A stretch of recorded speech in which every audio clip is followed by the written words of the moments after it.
새벽 5시 알람이 울리기도 전에 김순자는 눈을 떴습니다. 38배 나이에도 그녀의 손은 이미 거칠어져 있었습니다. 찬물에 얼굴을 씻고 거울 속 자신을 바라봤습니다. 눈가의 주름이 어제보다 깊어진 것 같았습니다. 준호야, 일어나야지. 12살 아들의 방문을 조심스럽게 두드렸습니다. 침대에서 뒤척이는 소리가 들렸습니다. 엄마, 조금만 더. 학교 늦는다. 어서 일어나. 순자는 부엌으로 향해 라면을 끓였습니다. 계란 하나를 넣고 김치를 곁들였습니다. 아들이 좋아하는 아침이었습니다. 자신은 물에 밥을 말아 후루룩 넘겼습니다. 시간이 아까웠습니다. 준호가 부엌에 나타났습니다. 잠에서 깬 얼굴이 어린아이답게 부어 있었습니다. 하지만 엄마를 보는 눈빛에는 어른스러운 무언가가 스쳤습니다. 엄마, 오늘도 야근해요? 응. 물량이 많이 들어왔어. 너는 학원 끝나고 바로 집에 와. 준호는 고개를 끄덕였습니다. 말없이 라면을 먹기 시작했습니다. 순자는 아들을 바라봤습니다. 또래보다 키가 큰 편이었고 이목구비가 선명했습니다. 그 아이의 아버지를 닮았습니다. 닮지 말았으면 했는데 어쩔 수 없었습니다. 엄마는 왜 아빠 얘기를 안 해요? 준호가 갑자기 물었습니다. 순자의 젓가락이 멈췄습니다. 그냥 없는 사람이니까. 죽었어요? 아니야.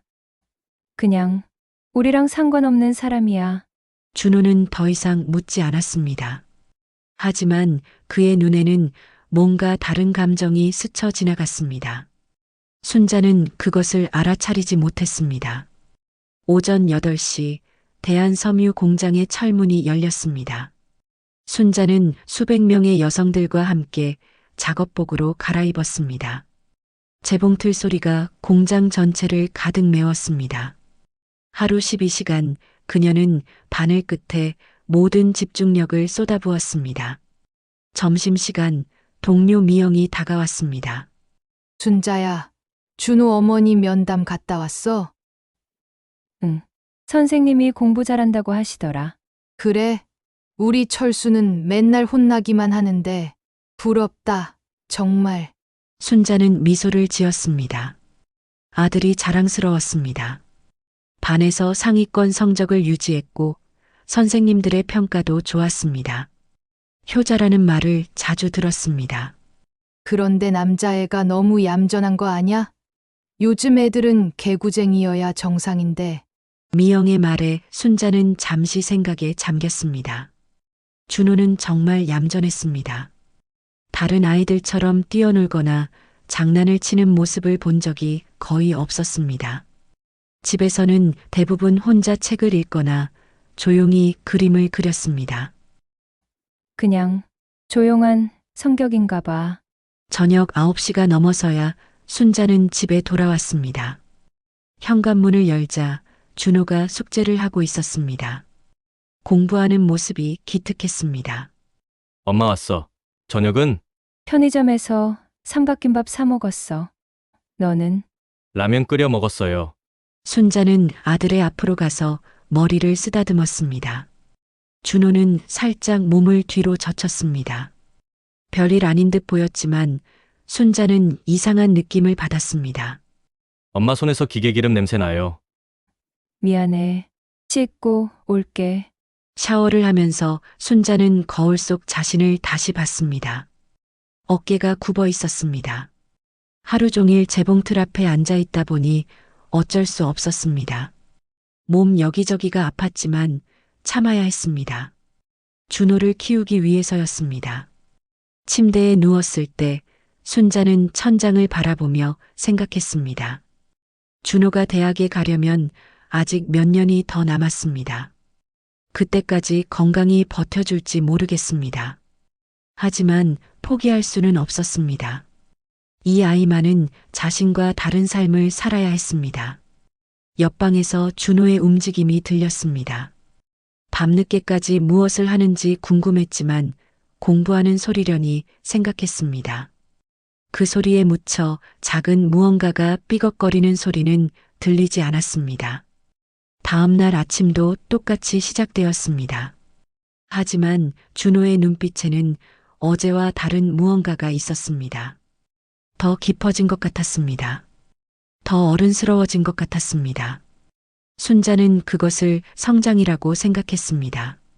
아들이 철들어가는 것이라고 믿었습니다. 그 시선 속에 감춰진 다른 것들에 대해서는 알지 못했습니다. 알 수도 없었습니다. 공장으로 향하는 길, 순자는 하늘을 올려다봤습니다. 구름이 잔뜩 끼어 있었습니다. 비가 올 것 같았습니다. 우산을 가져오지 못한 것이 후회됐습니다. 준호 우산은 챙겼는데 자신 것은 깜빡했습니다. 언제나처럼 아들이 우선이었습니다.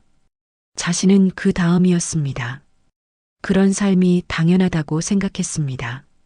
그것이 어머니라는 이름의 무게라고 믿었습니다.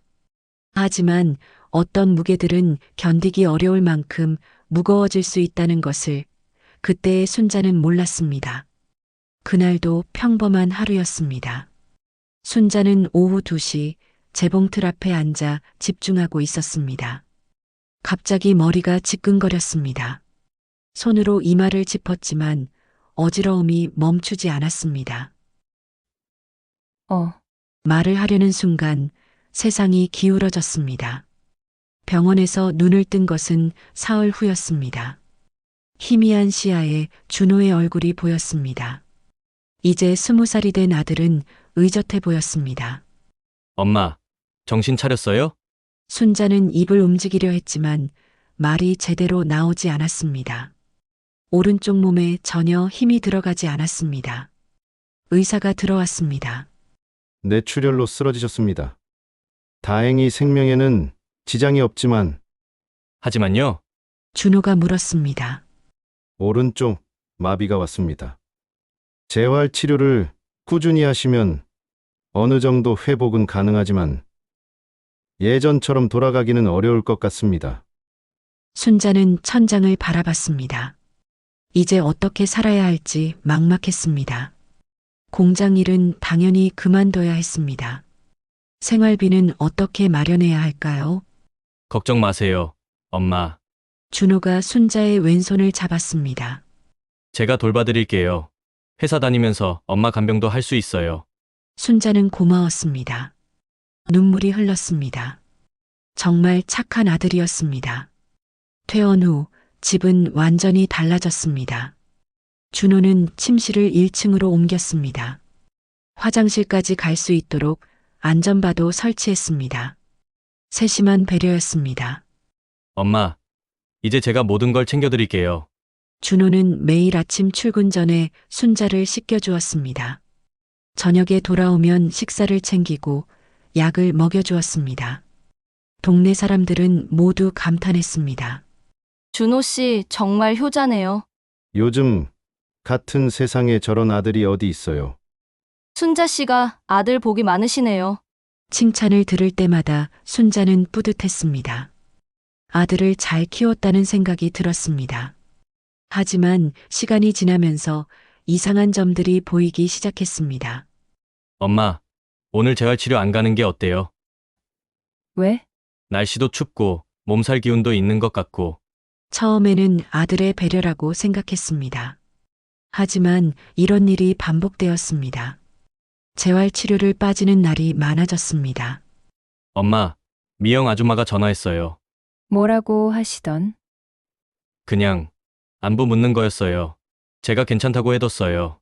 순자는 미영과 통화하고 싶었습니다. 오랜 친구였으니까요. 하지만 준호는 핸드폰을 내주지 않았습니다. 엄마 몸이 안 좋으니까 스트레스 받지 마세요. 그래도 친구랑 얘기 좀 하고 싶은데. 나중에요.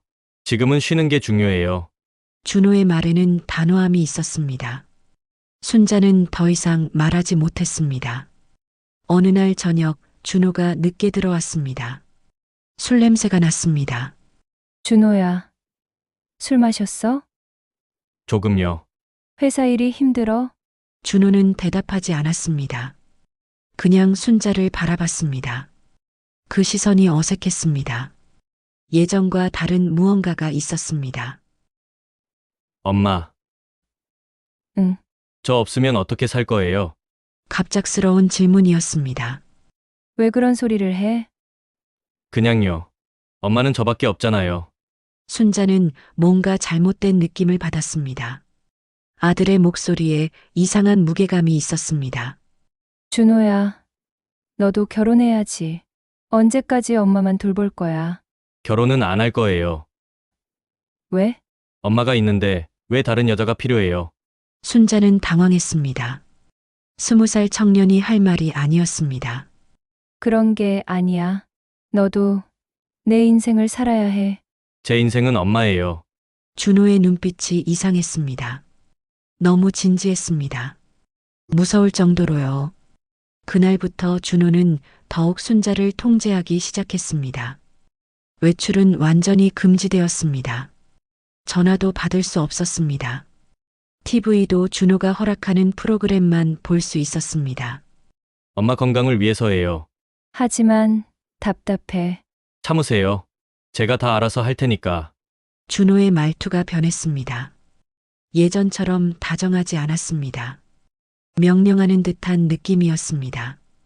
어느 날 밤 순자는 화장실에 가려고 일어났습니다. 복도에서 준호와 마주쳤습니다. 어디 가세요? 화장실. 혼자 가면 위험해요. 제가 도와드릴게요. 괜찮아. 혼자 갈 수 있어. 안 돼요. 준호가 순자의 팔을 잡았습니다. 힘이 세었습니다. 아팠습니다. 아파. 죄송해요. 하지만 혼자 두면 안 돼요. 그때 순자는 깨달았습니다. 이건 보호가 아니었습니다. 감시였습니다.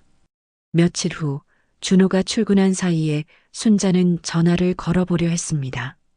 하지만 전화기가 없었습니다. 언제 치웠는지 모르겠습니다. 창문으로 밖을 내다봤습니다. 지나가는 사람들이 보였습니다. 소리를 지르고 싶었지만 용기가 나지 않았습니다. 저녁에 준호가 돌아왔습니다. 엄마, 오늘 뭐 하셨어요? 그냥 쉬었어. 전화기 찾으셨죠? 순자는 깜짝 놀랐습니다. 어떻게 알았을까요? 내가 치운 거야?